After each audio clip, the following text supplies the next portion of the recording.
भगवती शिक्षक प्रशिक्षण महाविद्यालय गंगापुर सिटी की ऑनलाइन कक्षा की श्रृंखला में मैं कक्षा BA B.Ed सेकेंड ईयर विषय राजनीति विज्ञान और मेरा टॉपिक है गुट निरपेक्षता पर आज हम चर्चा करेंगे। युद्ध प्रारंभ हो गया था। पूरा विश्व दो गुटों में बट गया, पूंजीवादी गुट और साम्यवादी गुट। साम्यवादी गुट का नेतृत्व सोवियत रूस कर रहा था और पूंजीवादी गुट का नेतृत्व अमेरिका कर रहा था। लेकिन इन दोनों गुटों से अलग रहते हुए कुछ देशों ने एक अलग रास्ता अपनाया, एक अलग नीति अपनाई और उसे कहते हैं गुट निरपेक्ष नीति, गुट निरपेक्ष आंदोलन, जिसमें वो किसी भी गुट में शामिल न होकर दोनों ही गुटों से अपना समर्थन प्राप्त करते रहे और अपना विकास करते रहे। हम गुट निरपेक्षता की बात करें तो अंतर्राष्ट्रीय स्तर पर अंतर्राष्ट्रीय समुदाय को गुट निरपेक्षता की नीति भारत का सबसे प्रमुख योगदान माना जाता है। यानी कि विश्व को गुट निरपेक्षता की देन भारत की सबसे महत्वपूर्ण देन मानी जाती है,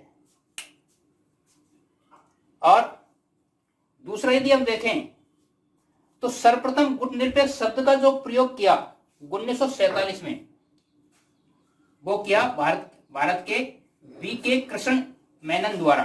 इसके द्वारा B.K. कृष्ण मेनन द्वारा ये शब्द का प्रयोग किया गया था, 1947 में किया गया था। गुट निरपेक्षता तात्पर्य है कि शीत युद्ध से पृथककरण, अर्थात जो शीत युद्ध चल रहा था अमेरिका और सोवियत रूस के बीच, उन दोनों गुटों से अलग होना, उन दोनों गुटों से अलग होना, अलग रखना और अपना विकास करना। गुट निरपेक्षता की जो नीति है वो सकारात्मक और गतिशीलता की नीति है। गुट निरपेक्षता की जो नीति वो भाईचारे की नीति है, विकास की नीति है, और इसमें यह नहीं है कि केवल एक ही राष्ट्र विकास करता रहे, बल्कि ये संपूर्ण विश्व के विकास की नीति है, संपूर्ण विश्व को आगे ले जाने की नीति है। और जो विश्व में तनाव था उस समय शीत युद्ध के समय, उस तनाव को कम करने की नीति है, और गतिशीलता अर्थात आगे बढ़ने की नीति है। गुट निरपेक्ष जो नीति है उसके जनक पंडित जवाहरलाल नेहरू को माना जाता है। किसको माना जाता है? पंडित जवाहरलाल नेहरू को माना जाता है।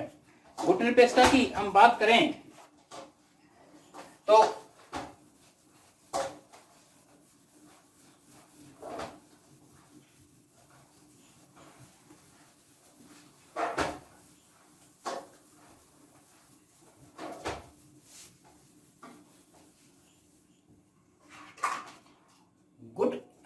पंडित नेहरू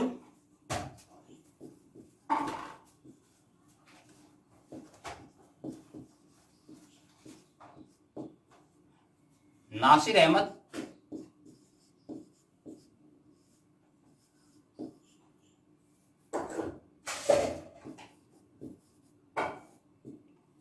मार्शल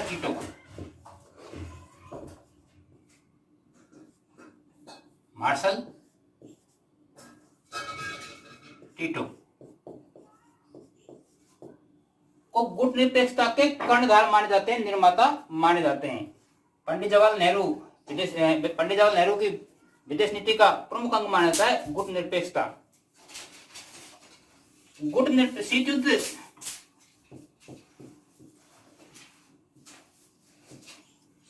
युद्ध की नीति ने शीत युद्ध के समय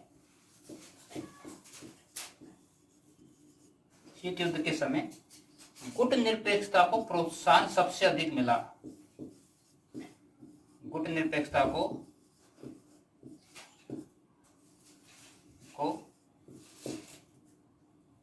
प्रोत्साहन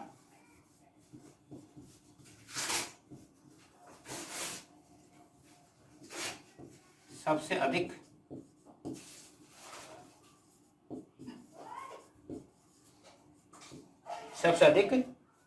मिला। देखिए, गुट निरपेक्ष आंदोलन के जो सम्मेलन होते हैं, जो शिखर सम्मेलन होते हैं, वो प्रति 3 वर्ष बाद होते हैं। कितने वर्ष होते हैं? शिखर सम्मेलन, ये ध्यान रखने वाली बात है, कि गुट निरपेक्ष आंदोलन के जो शिखर सम्मेलन होते हैं वो 3 वर्ष बाद होते हैं। कितने वर्ष होते हैं? 3 वर्ष बाद होते हैं।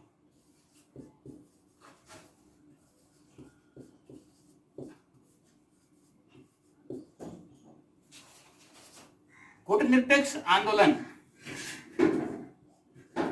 गुट निरपेक्ष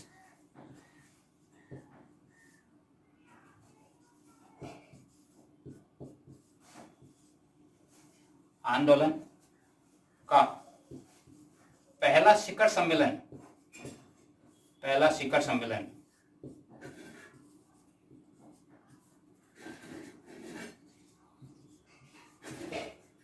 पहला शिखर सम्मेलन बेलग्रेड में हुआ। कहां पर हुआ? बेलग्रेड में हुआ है। बेलग्रेड में हुआ। कब हुआ ये? 1961 में हुआ है। गुटनिरपेक्ष नीति के जनक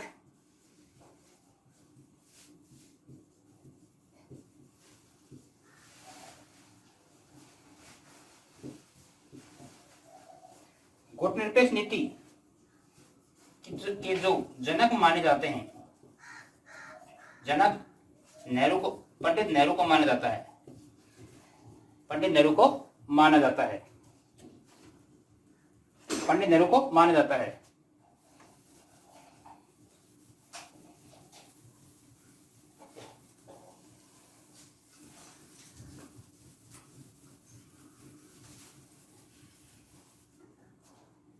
प्रथम गुटनिरपेक्ष शिखर सम्मेलन जो बेलग्रेड में हुआ, प्रथम गुटनिरपेक्ष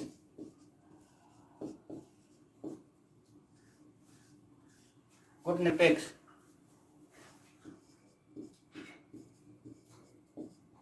शिखर सम्मेलन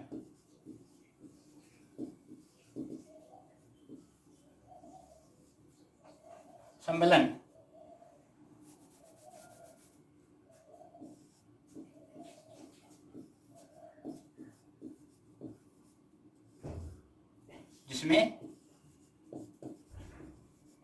सम्मेलन में 25 देशों ने भाग लिया। कितने देशों ने भाग लिया? 25 देशों ने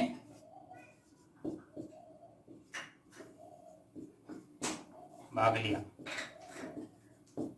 1961 में जो शिखर सम्मेलन हुआ, उस सम्मेलन में 25 देशों ने भाग लिया है। 7वां जो शिखर सम्मेलन हुआ, 7वां शिखर सम्मेलन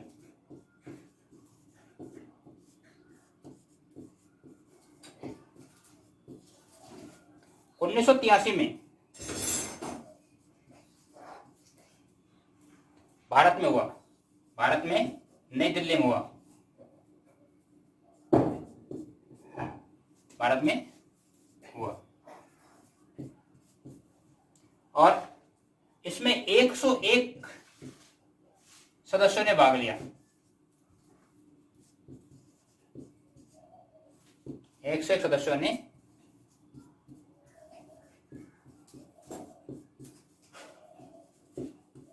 भाग लिया। देखिए, गुटनिरपेक्ष जो शिखर सम्मेलन है, गुटनिरपेक्ष शिखर सम्मेलन, गुटनिरपेक्ष आंदोलन, गुटनिरपेक्ष जो आंदोलन है वो 5 धारणाओं पर आधारित है। गुटनिरपेक्ष आंदोलन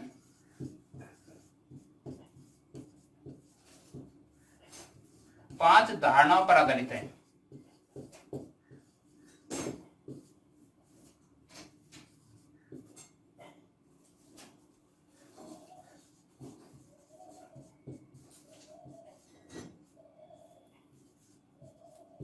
नंबर 1, द्विउपनिवेशीकरण।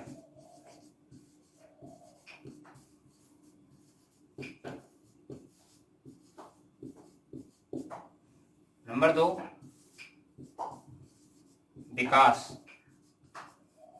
नंबर 3, लोकतंत्र। नंबर 4 निशस्त्रीकरण। निशस्त्रीकरण।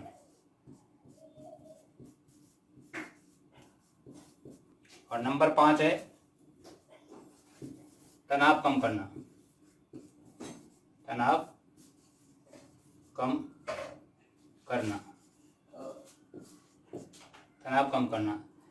सबसे जो प्रमुख धारणा है गुटनिरपेक्ष आंदोलन जिस पर उसकी प्रासंगिकता बनी हुई है कि उपनिवेशीकरण, कि आज कोई राष्ट्र किसी दूसरे राष्ट्र को गुलाम नहीं बनाएगा, पराधीन नहीं बनाएगा। प्रत्येक राष्ट्र अपने स्वतंत्र विदेश नीति को अपनाएगा और स्वतंत्र अपना विकास करेगा। कोई राष्ट्र दूसरे राष्ट्र के आंतरिक और बाहरी क्षेत्र में कोई हस्तक्षेप नहीं करेगा। ये मुख्य रूप से गुटनिरपेक्ष आंदोलन की धारणा है। दूसरा सबसे इंपॉर्टेंट महत्वपूर्ण जो चीज है वो है विकास। गुटनिरपेक्ष आंदोलन ये चाहते हैं कि केवल पूंजीवादी राष्ट्र ही विकास न करें, बल्कि एशिया के राष्ट्र भी जो गरीब हैं, निर्धन हैं, जो आर्थिक रूप से पिछड़े हुए हैं, शिक्षा के क्षेत्र में पिछड़े हुए हैं, वो भी अपना विकास करें और विकास के लिए निरंतर बिना किसी दबाव के कार्य करते रहें। साथ साथ लोकतंत्र को भी गुटनिरपेक्ष नीति का एक अहम हिस्सा बनाया गया है। साथ साथ निशस्त्रीकरण गुटनिरपेक्ष आंदोलन का एक प्रमुख उद्देश्य माना जाता है। शस्त्रीकरण को कम किया जाए और निशस्त्रीकरण को बढ़ावा दिया जाए, क्योंकि वर्तमान समय में हम परमाणु बम के ढेर पर बैठे हुए हैं। तो विभिन्न शक्तिशाली राष्ट्रों ने, पश्चिम के जो शक्तिशाली राष्ट्र है अमेरिका, रूस, इन्होंने जखीरे भर रखे हैं परमाणु बम के, तो इनको कम किया जाए, निशस्त्रीकरण को कम किया जाए और शांति के हमको और बढ़ जाए। और तनाव कम करना, विश्व के कहीं भी किसी भी कोने में किसी राष्ट्र के मध्य तनाव होता है तो गुटनिरपेक्ष आंदोलन के जो देश हैं वो एक सेतु का काम करते हैं, पूरा काम करते हैं और उस तनाव को कम करने का कार्य करते हैं। तो ये गुटनिरपेक्ष आंदोलन 5 धारणाओं पर आधारित है। आगे बढ़ते हैं। गुटनिरपेक्ष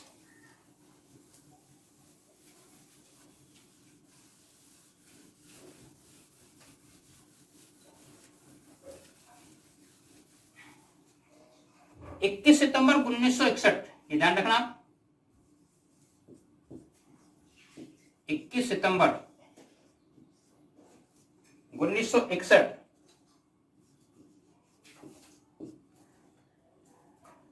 को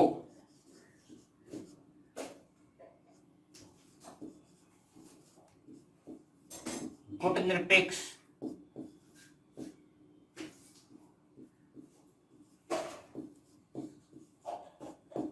आंदोलन की स्थापना हुई।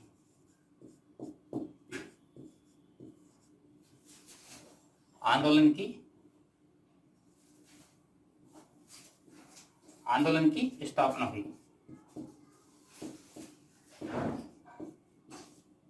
स्थापना की गई 21 सितंबर 1961 को यह आंदोलन स्थापित हुआ। और देखा जाए तो तृतीय देशों का एक ये आंदोलन है। तृतीय देशों का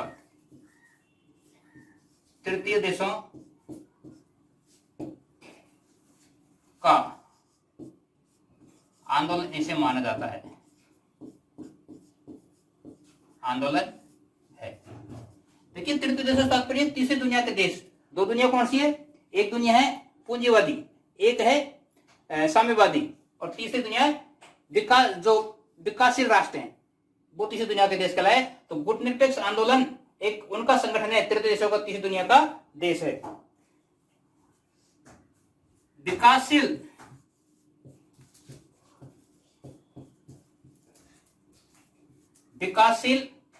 राज्यों का संघ माना जाता है।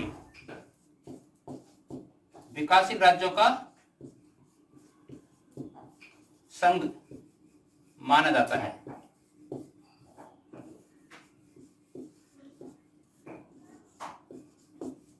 गुटनिरपेक्ष आंदोलन को विकासशील राज्यों का एक समूह माना जाता है, एक संघ माना जाता है, कि इसमें जितने भी राष्ट्र हैं वो समूह के साथ रहकर अपना विकास करें और निरंतर अपना एक अच्छी अर्थव्यवस्था को तैयार कर सकें।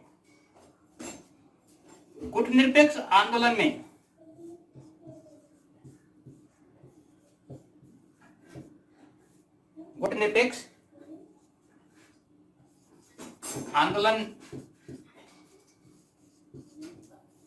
में वर्तमान में 120 सदस्य हैं।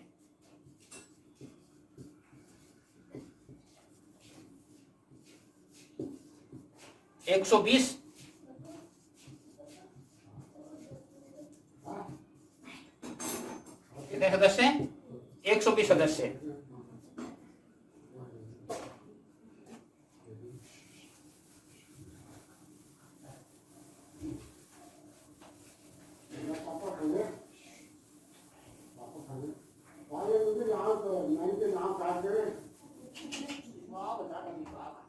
गुटनिरपेक्ष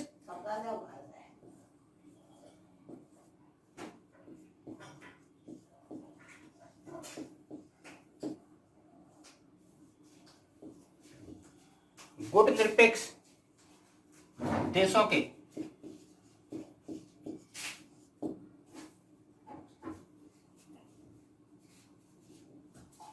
अब तक 18 शिखर सम्मेलन हो चुके हैं। 18 शिखर सम्मेलन हो चुके हैं।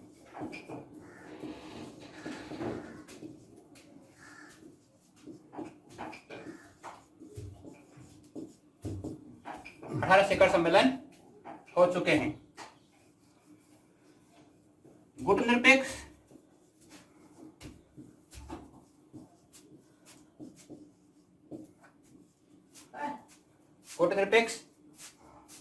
आंदोलन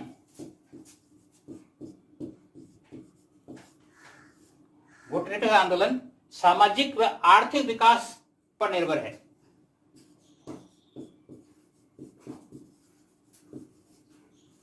सामाजिक व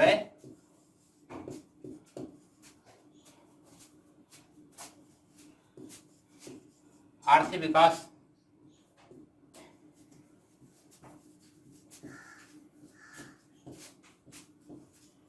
पर निर्भर है। आर्थिक विकास पर निर्भर है। आर्थिक विकास पर निर्भर है। देखिए, जोसेफ एक नाम है, ये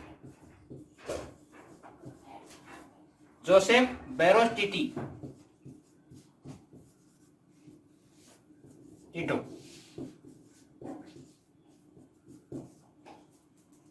ये सचिव हैं। गुटनिरपेक्ष आंदोलन के सचिव माने जाते हैं जोसेफ बैरोज टीटी और इयाम अली।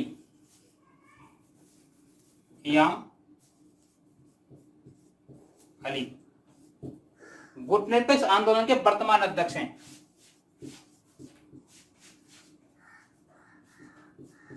वर्तमान अध्यक्ष हैं। गुटनिरपेक्ष आंदोलन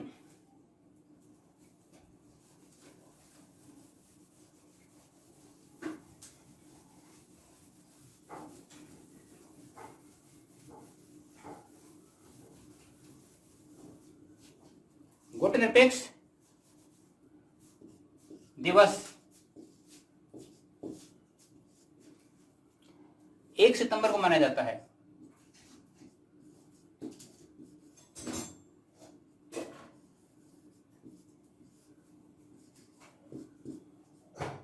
सितंबर को मनाया जाता है। 1 सितंबर को गुटनिरपेक्ष दिवस मनाया जाता है।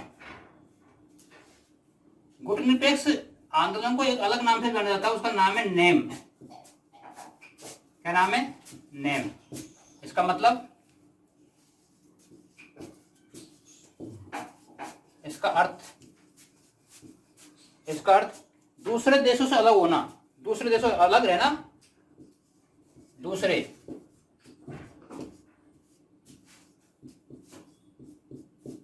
देशों से अलग रहते हुए अपना विकास करना, यानी किसी गुट में शामिल नहीं होना, सभी गुट को अपनाना, किसी एक गुट में शामिल नहीं होना, ये नेम का अर्थ है। नेम का मुख्यालय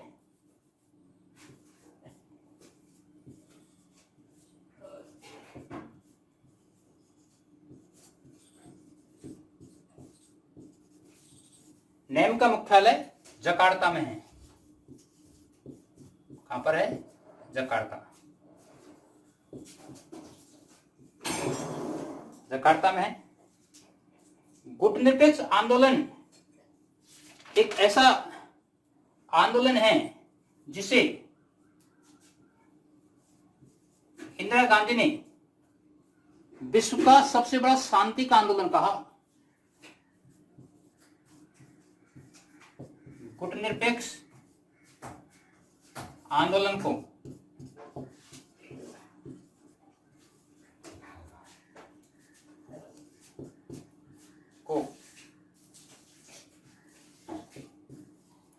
इंदिरा गांधी ने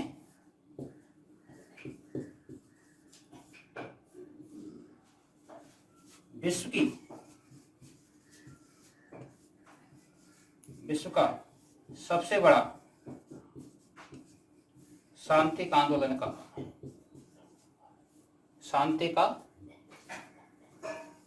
कहा।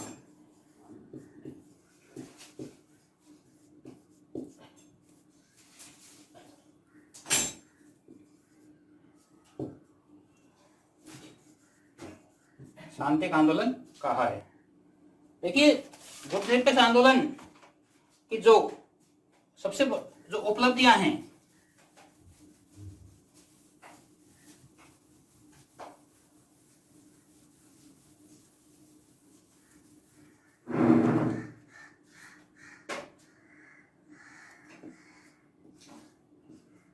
गुटनिरपेक्ष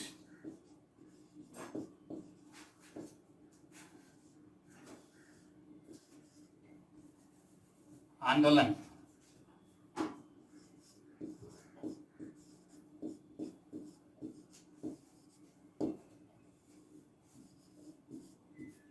की प्रमुख उपलब्धियां।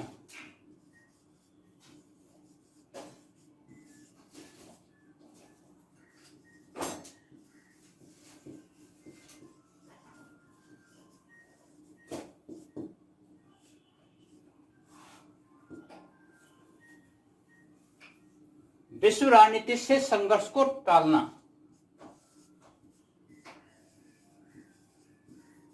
विश्व राजनीति से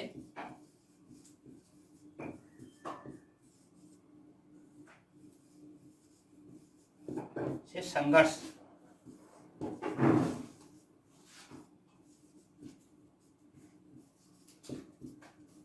को टालना, और इस उद्देश्य में गुटनिरपेक्ष आंदोलन काफी हद तक सफल भी रहा है। दूसरी उपलब्धि देखें तो शस्त्रीकरण को कम करना।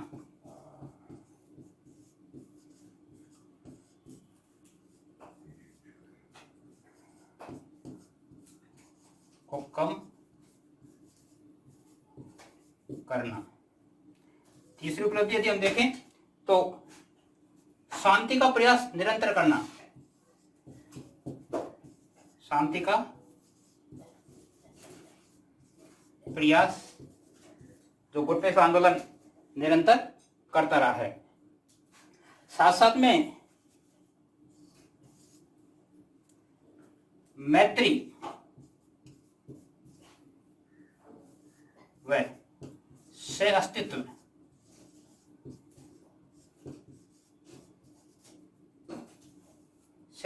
को बढ़ावा देना। इसके साथ साधनों की पवित्रता में गुटनिरपेक्ष आंदोलन विश्वास करता है। साधनों की पवित्रता,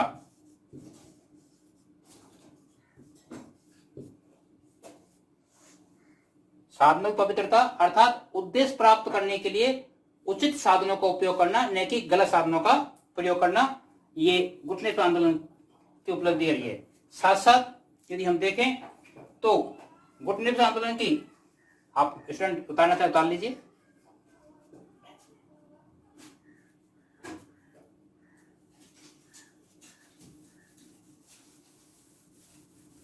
पंचशील को महत्व देना।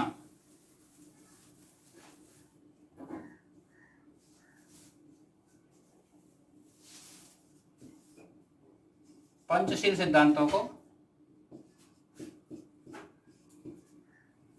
पंचशील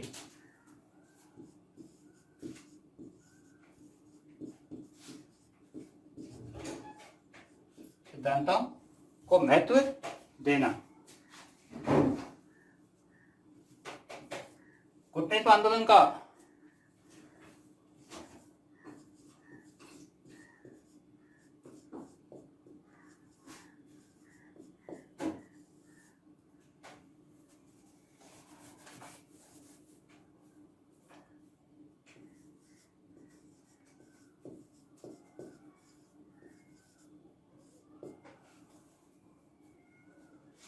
विरोधी गुटों के बीच सेतु का निर्माण करना।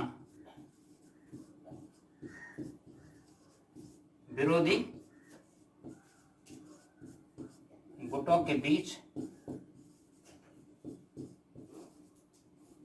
सेतु का निर्माण करना। सेतु का निर्माण